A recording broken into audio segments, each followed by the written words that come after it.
Selamat pagi Bapak Ibu dan Saudara yang terkasih di dalam Tuhan. Minggu ini kita memasuki Minggu Palmarum. Minggu di mana kita akan memasuki Pekan Suci Paskah. Nah, di dalam minggu ini Sinode GKJ memberikan tema yang luar biasa untuk kita renungkan, untuk kita hayati di Minggu Palmarum ini, yaitu rendah hati adalah tanda anak Tuhan. Nah, berbicara mengenai rendah hati, saudara-saudara, tentunya kita tidak akan lepas dari lawan kata dari rendah hati, yaitu tinggi hati. Orang yang tinggi hati itu pasti punya ciri-ciri yang akan mudah kita kenali. Dia akan mempunyai standar hidup yang tinggi, dia akan punya gengsi yang tinggi dan seterusnya. Tetapi sebenarnya dia punya jiwa yang rapuh.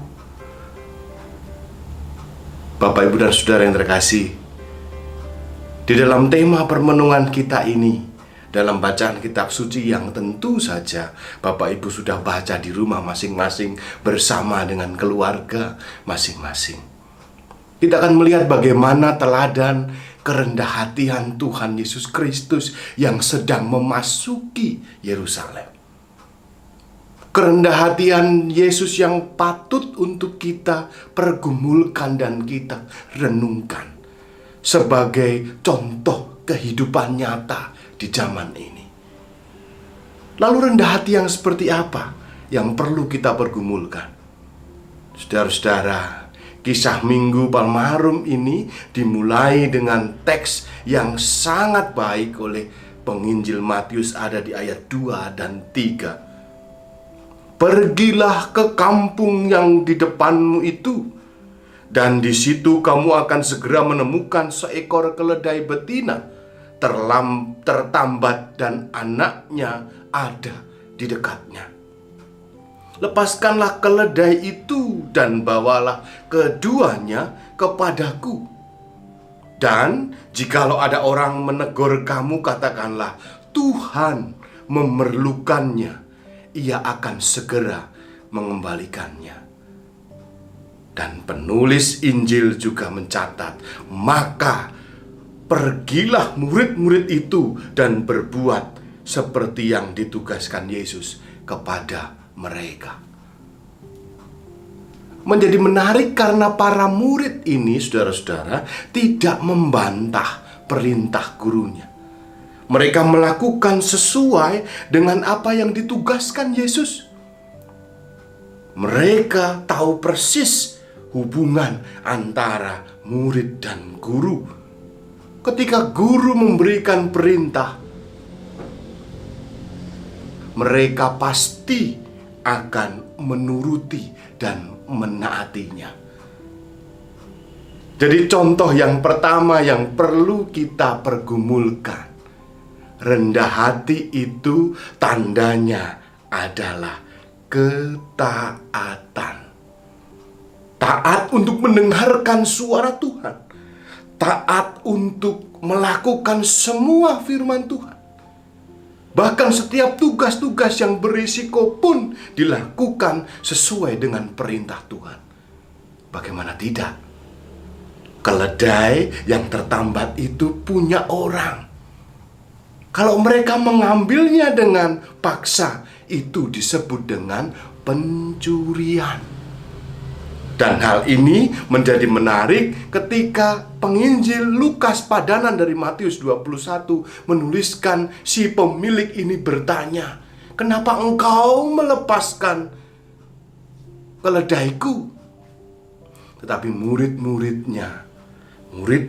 Tuhan Yesus mendengarkan dengan seksama perintah Tuhan, sehingga mereka mempunyai jawaban, ini akan dipinjam oleh Tuhanku, dia akan segera mengembalikannya. Mari dipergumulkan lagi Bapak, Ibu, dan Saudara. Yang pertama tadi, rendah hati itu ciri-cirinya adalah ketaatan. Lalu yang kedua, bukan ketaatan yang tanpa pemikiran kritis. bukan ketaatan yang besok tidak akan mengalami situasi yang tidak mudah atau selalu mudah, tidak.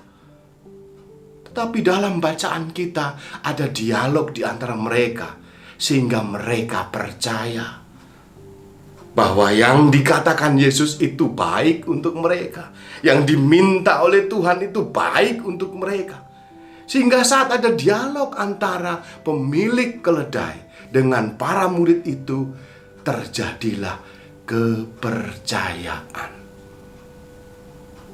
Saudara-saudara, ketaatan, kepercayaan telah membuat Yesus bisa memasuki Yerusalem dalam misinya untuk menyelamatkan umat manusia. Lalu di saat ketaatan itu dilakukan oleh para murid, saat kepercayaan itu diyakini oleh para murid, apa yang terjadi? Orang-orang di Yerusalem menyambut Yesus dengan bersukacita. Mereka berkata dengan sangat nyaring di ayat yang ke-9, Hosana bagi anak Daud, diberkatilah dia yang datang dalam nama Tuhan, Hosana di tempat yang maha tinggi. Dari apa yang dilakukan oleh para murid, dari apa yang dilakukan oleh pemilik keledai, kita bisa memahami bahwa ketaatan, bahwa kepercayaan, bahwa rendah hati itu akan mendatangkan kebaikan dalam hidup ini.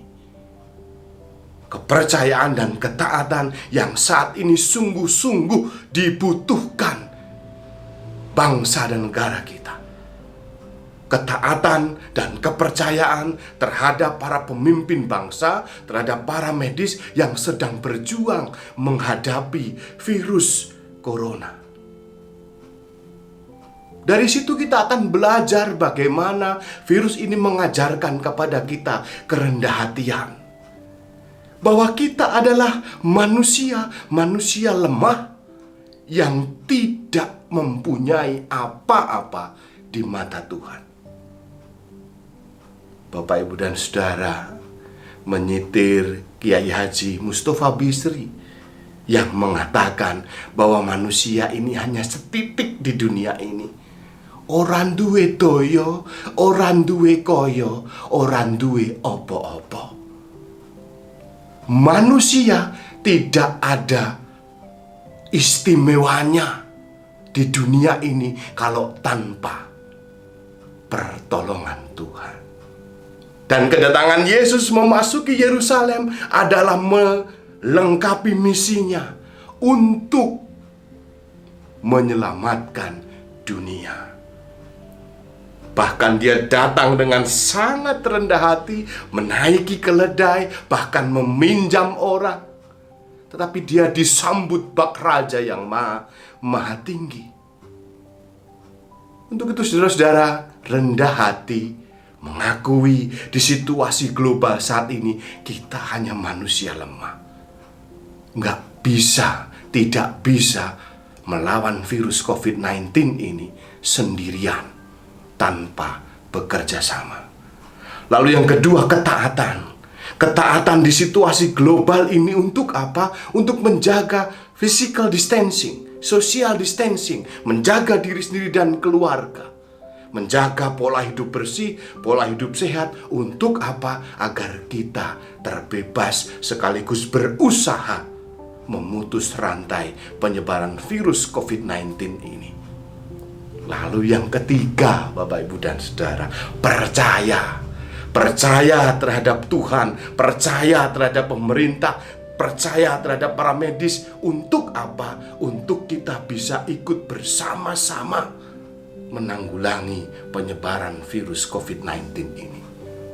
Sekaligus, Bapak, Ibu, dan Saudara, kita percaya bahwa badai ini pasti akan berlalu, bahwa badai ini akan berlalu bersama dengan Tuhan. Untuk itu di Minggu Palmarum ini mari kita mengingat kisah tentang kerendahan hatian, kisah tentang ketaatan, sekaligus tentang percaya bahwa Tuhan tidak akan pernah meninggalkan umatnya. Selamat menghayati Minggu Palmarum. Di dalam Yesus kita dikuatkan. Amin.